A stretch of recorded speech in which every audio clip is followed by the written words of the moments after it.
पृथ्वीराज चौहान को मोहम्मद गौरी ने 1192 ई में तराइन के दूसरे युद्ध में हराया था और बंदी बना लिया था।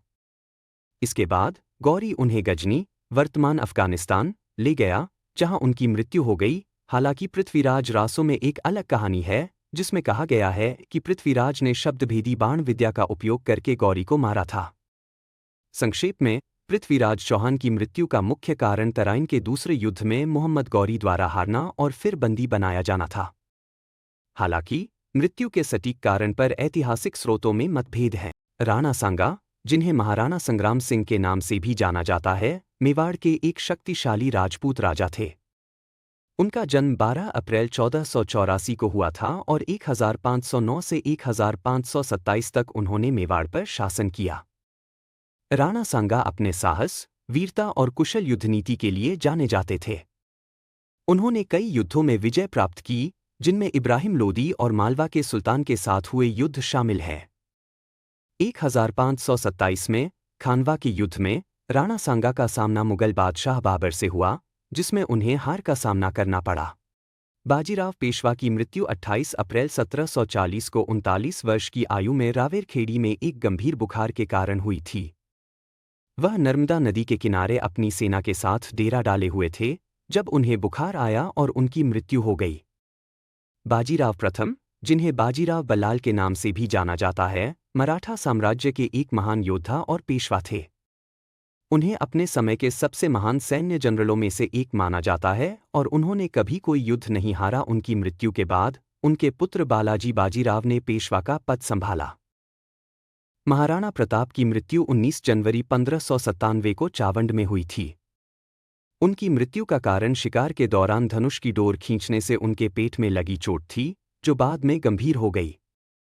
यह चोट इतनी गहरी थी कि उनका इलाज करने के बावजूद उनकी मृत्यु हो गई, इतिहासकार बताते हैं। और जानकारी के लिए फॉलो लाइक करें। शिवाजी महाराज, जिन्हें छत्रपति शिवाजी महाराज के नाम से भी जाना जाता है, 17वीं शताब्दी के एक महान भारतीय योद्धा और मराठा साम्राज्य के संस्थापक थे। उनका जन्म 19 फरवरी 1630 को शिवनेरी किले में हुआ था और 3 अप्रैल 1680 को उनका निधन हो गया। शिवाजी महाराज अपनी बहादुरी, रणनीतिक कौशल और छापामार युद्ध ग्योरिला वॉरफेयर में महारत के लिए जाने जाते थे। उन्होंने मुगल साम्राज्य के खिलाफ मराठा साम्राज्य की स्थापना की और एक मजबूत नौसेना का भी निर्माण किया। और जानकारी के लिए फॉलो लाइक करें। रानी लक्ष्मीबाई, जिन्हें झांसी की रानी के नाम से भी जाना जाता है, 1857 के भारतीय स्वतंत्रता संग्राम की एक प्रमुख हस्ती थी। उनका जन्म 19 नवंबर 1828 को वाराणसी में हुआ था। उनका वास्तविक नाम मणिकर्णिका था और उन्हें प्यार से मनु कहा जाता था। उन्होंने झांसी के महाराजा गंगाधर राव से विवाह किया था। 1857 के विद्रोह में उन्होंने अंग्रेजों के खिलाफ बहादुरी से लड़ाई लड़ी और 18 जून 1858 को ग्वालियर में वीरगति को प्राप्त हुई।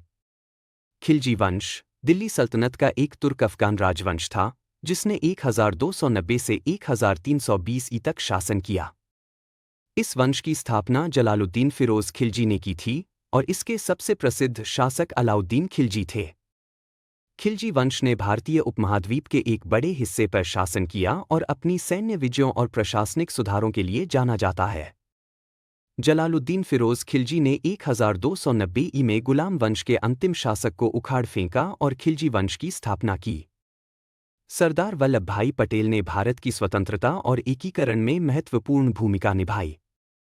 उन्होंने 562 से अधिक रियासतों को भारतीय संघ में शामिल करके भारत को एकजुट किया, जिसके लिए उन्हें लौह पुरुष कहा जाता है। सरदार पटेल के कुछ प्रमुख योगदान इस प्रकार हैं। स्वतंत्रता के बाद सरदार पटेल ने 562 से अधिक रियासतों को भारतीय संघ में शामिल करने का महत्वपूर्ण कार्य किया।